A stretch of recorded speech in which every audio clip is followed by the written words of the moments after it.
Front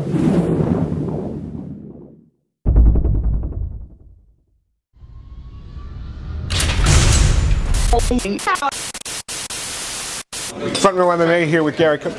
Garry, obviously I have two questions for you. It's not obvious at all. I've got two questions for you. One, you've made the transition from a far more mainstream sport to MMA. What prompted you to make that? What inspires you about MMA? Well, first thing, obviously when you're changing making a career move, you have to assess what those entities deliver. Working in football or in soccer in England, yeah, great. I was changing the face of a soccer club, and that was definitely the project at hand. But as you well know, UFC has changed the landscape of sport. And I think that's just a much broader strategic view and vision, and I really truly believe that we all know it's fastest growing sport, but massive cultural change is happening in the world of sport. Young consumers are undertaking much different sports than they were 20 years ago, 30 years ago.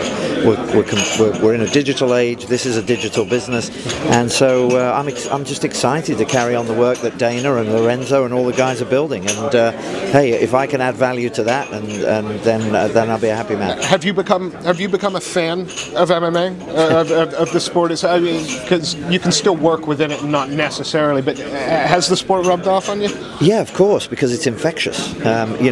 It's something that if you don't fully understand it, it's like anything. I moved to America 30 years ago and I didn't understand baseball, but I had to figure it out. And if people come into England didn't understand cricket, the same thing.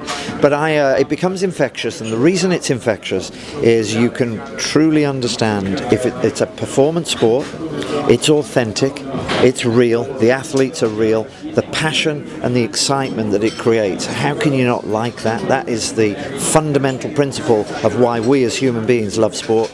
And one final question, and I thank you for being generous with your time. If for the UFC for MMA to grow in this country, what other than the television deal, what other steps need to be made in the UK? Is there anything other than bringing it to the mainstream? Is there something the sport's not doing yet?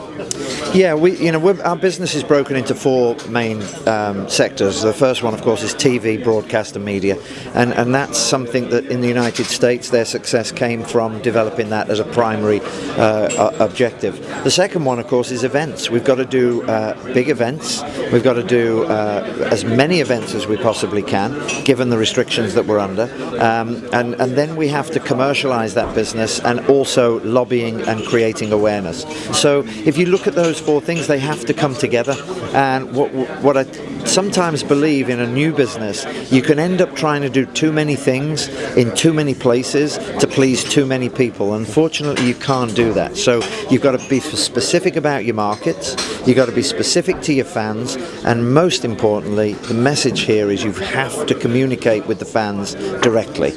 You do it, we do it, we try to do it more and more. You have to know who you're talking to, you have to know what they want, and you have to know how to get it to them. And we're focused on those principles.